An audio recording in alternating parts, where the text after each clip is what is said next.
नमस्कार, आप देख रहे हैं एसबीटी न्यूज। पेश है 22 अप्रैल शुक्रवार शाम 7:15 बजे राजस्थान की बड़ी खबरें। राजस्थान में अनिवार्य बाल शिक्षा अधिनियम आरटीई के तहत निजी स्कूलों में एडमिशन की प्रक्रिया 2 मई से शुरू होगी। प्रारंभिक शिक्षा विभाग 2 से 15 मई तक ऑनलाइन आवेदन मांगे हैं। 17 मई तक प्राप्त होने वाले आवेदनों की लॉटरी निकाली जाएगी। इस प्रक्रिया से प्रदेश के करीब 25,000 स्कूलों में 1,25,000 से ज्यादा सीटों पर जरूरतमंद बच्चों को फ्री एडमिशन दिया जाएगा। इन सीटों पर एडमिशन के लिए हर साल 2 लाख से ज्यादा आवेदन आते हैं। पिछले साल भी करीब 2,83,000 बच्चों ने एडमिशन के लिए आवेदन किया था। आरटी में आवेदन के लिए माता पिता की आय 2.5 लाख रुपए से अधिक नहीं होनी चाहिए। राजस्थान में बिजली संकट लगातार बढ़ता जा रहा है। प्रदेश में बिजली की दैनिक खपत बढ़कर 27 करोड़ यूनिट प्रतिदिन के पार पहुंच चुकी है, जबकि पिछले साल बिजली की रोजाना औसत खपत 19 करोड़ 90 लाख यूनिट थी। शॉर्ट टर्म टेंडरिंग और एक्सचेंज से बिजली की महंगी रेट पर खरीद के बावजूद बिजली की किल्लत हो रही है। 11 रुपए 15 पैसे यूनिट पर शॉर्ट टर्म टेंडर के अधिकतम रेट और एक्सचेंज से 17 रुपए यूनिट महंगी तक बिजली खरीदने के बावजूद यह स्थिति है। बीकानेर टेक्निकल यूनिवर्सिटी में परीक्षा कराने और समय पर रिजल्ट घोषित करने की मांग को लेकर विद्यार्थियों ने लगातार दूसरे दिन हंगामा किया। उन्होंने यूनिवर्सिटी के मेन गेट पर ताला जड़ दिया। इससे वाइस चांसलर प्रोफेसर अम्बरीश, विद्यार्थी सहित पूरा स्टाफ धूप में खड़ा रहा। सैकड़ों की संख्या में स्टूडेंट भी धूप में नारेबाजी करते रहे। इस दौरान एक लड़की सहित 3 विद्यार्थी गर्मी के कारण बेहोश हो गए, जिन्हें अस्पताल पहुंचाया गया। विद्यार्थी पहले, तीसरे और 5वें सेमेस्टर की मेन और बैक के एग्जाम 31 मई तक ऑनलाइन करवाने की मांग कर रहे हैं। धान का कटोरा नाम से विख्यात अन्न उत्पादक श्रीगंगानगर जिले में इस बार पिछले साल के मुकाबले गेहूं का उत्पादन घटा है। ऐसे में मांग भी बढ़ गई है।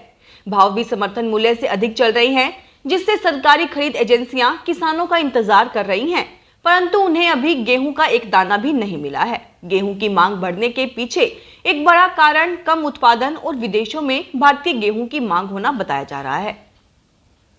धौलपुर के जवाहर नवोदय स्कूल में सत्र 2022-23 में कक्षा 6 में प्रवेश के लिए 30 अप्रैल को प्रवेश परीक्षा होगी। इसके लिए जिले में 19 एग्जाम सेंटर बनाए गए हैं। एग्जाम में प्रवेश इस बार अटेस्टेड परमिशन लेटर से ही मिलेगा। स्कूल प्रिंसिपल कैलाश प्रसाद मीना ने बताया कि एग्जाम के लिए आवेदन करने वाले स्टूडेंट को अपने स्कूल के हेडमास्टर से परमिशन लेटर अटेस्टेड कराना होगा। वहीं उसकी फोटो प्रति करवाकर अपने पास रखनी होगी। इस बार ओरिजिनल एडमिट कार्ड परीक्षा केंद्र पर ही जमा किया जाएगा। जोधपुर के कृषि विद्यालयों में सत्र 2022-23 में प्रवेश के लिए आयोजित की जाने वाली परीक्षा ज्वाइंट एंट्रेंस टेस्ट जेड परीक्षा 19 जून को आयोजित की जाएगी। राज्य सरकार ने इस बार परीक्षा का जिम्मा जोधपुर कृषि विश्वविद्यालय को दिया है। कृषि विश्वविद्यालय प्रशासन ने परीक्षा के आयोजन की तैयारियां शुरू कर दी हैं। प्रदेश के सभी 5 कृषि विश्वविद्यालयों में प्रवेश के लिए यह परीक्षा एक ही दिन आयोजित कराई जाएगी। प्रदेश में जोधपुर के अलावा जोबनेर, उदयपुर, बीकानेर व कोटा में कृषि विश्वविद्यालय हैं। परीक्षा में हर वर्ष करीब 25 से 30,000 विद्यार्थी भाग लेते हैं। राजस्थान के अलवर में सराया गोल चक्कर में सड़क चौड़ी करने के दौरान अतिक्रमण हटाने पर विवाद शुरू हो गया है। रास्ते में आए 300 साल पुराने मंदिर पर भी बुलडोजर चला दिया गया। इस कार्रवाई पर भाजपा ने राज्य की कांग्रेस सरकार को कटघरे में खड़ा कर दिया है। वहीं कांग्रेस ने पलटवार करते हुए कहा कि राजगढ़ नगर पालिका में भाजपा का बोर्ड है और उसी ने यह कार्रवाई की है। राजगढ़ कस्बे में शिवालय पर जेसीबी चलाने का वीडियो अब वायरल हो रहा है। पाली में एक 33 साल के युवक ने अपना करोड़ों रुपयों का कपड़े का बिजनेस छोड़कर अनार की खेती करना तय किया। घर वालों को बताया तो साथ नहीं दिया, लेकिन उसने किसी की नहीं सुनी। रिसर्च के बाद 3 साल पहले 5,000 पौधे लगाए। आज खेत में 15,000 अनार के पौधे हैं। इन पौधों पर फले अनार की कीमत है करीब 2.25 करोड़ रुपए। इस साल वे इनकी फसल भी ले लेंगे। यह कहानी है पाली शहर में रहने वाले 33 साल के नितिन कोठारी की। बीकॉम करने के बाद वे अपनी फैमिली बिजनेस से जुड़ गए, लेकिन संतुष्टि नहीं मिली। फिर दोस्त की सलाह पर बदलाव की सोची। प्रियंका गांधी वाड्रा को राजस्थान से राज्यसभा उम्मीदवार बनाने की तैयारियां की जा रही है। राजस्थान में 4 सीटों पर चुनाव होंगे, जिन पर फिलहाल भाजपा का कब्जा है। भाजपा के ओम प्रकाश माथुर, केजे अल्फोंस, रामकुमार वर्मा और हर्षवर्धन सिंह का कार्यकाल 4 जुलाई को पूरा होने जा रहा है। 4 में से 3 सीटों का गणित तो लगभग क्लियर है। इनमें 2 सीटें कांग्रेस और 1 भाजपा के खाते में आती दिख रही हैं। वहीं चौथी सीट के लिए रोमांचक मुकाबला हो सकता है। रॉबर्ट वाड्रा के राजनीतिक में आने की चर्चा भी चल रही है। जयपुर के विश्वकर्मा थाना इलाके में ग्राहकों की ओर से ऑनलाइन ऑर्डर किए गए माल के 37 एप्पल आईफोन बदलकर उनकी जगह डमी फोन रखकर ठगी करने का मामला सामने आया है। इस संबंध में अमेजन कंपनी ने थाने में नई दिल्ली की मैसर्स ऑलराउंडर गुड्स कैरियर के खिलाफ मामला दर्ज करवाया है। पुलिस के मुताबिक इस संबंध में Amazon seller services private limited ने पुलिस को बताया कि कंपनी ने ग्राहकों द्वारा ऑनलाइन ऑर्डर किए गए 37 एप्पल आईफोन मोबाइल को थर्ड पार्टी विक्रेता से जयपुर मंगवाकर चेक किया। सभी की जगह डमी फोन मिले।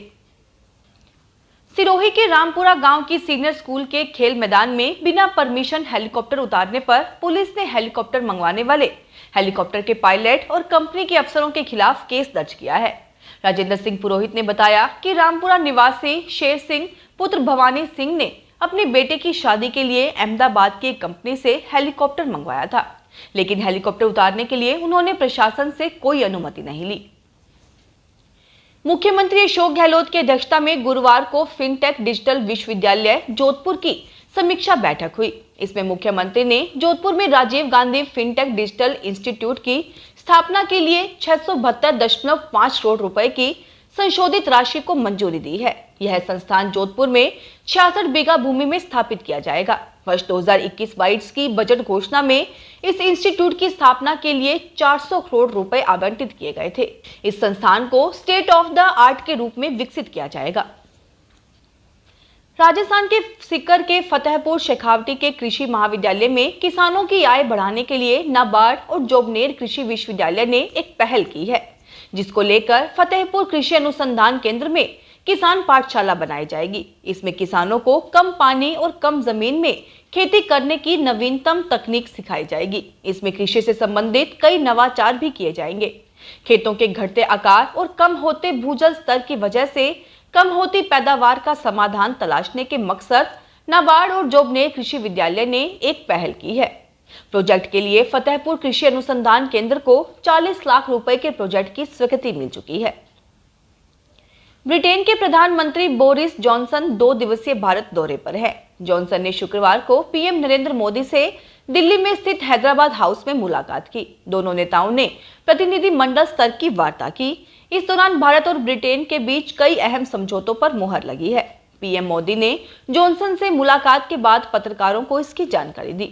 मोदी ने कहा कि हमने रोड मैप 2030 को भी लॉन्च किया था। इस पर दोनों देशों की टीम काम कर रही है और बातचीत में प्रगति हो रही है। गंगापुर सिटी में सीताराम जी मंदिर से विवेकानंद स्कूल रतन विहार तक बैंड बाजों के साथ भव्य कलश यात्रा निकाली गई। इसमें बड़ी संख्या में श्रद्धालु शामिल हुए। इसी के साथ शिव महापुराण का भी शुभारंभ हुआ। आयोजक अनुज चौधरी ने बताया कि बड़ी संख्या में शिव भक्त सीताराम जी के मंदिर पहुंचे। यहाँ पर भगवान की विधिवत पूजा अर्चना करने के बाद कलश यात्रा निकाली गई। कलश यात्रा में सबसे आगे मां ध्यान मूर्ति जी महाराज और उनके पीछे यजमान अनुज चौधरी सिर पर शिव महापुराण लिए चल रहे थे। फिलहाल इस बुलेटिन में इतना ही। फिर हाजिर होंगे और बड़ी खबरों के साथ। एसबीटी न्यूज के वीडियो देखने के लिए हमारे चैनल को सब्सक्राइब करें और नोटिफिकेशन पाने के लिए बेल आइकन को प्रेस करें।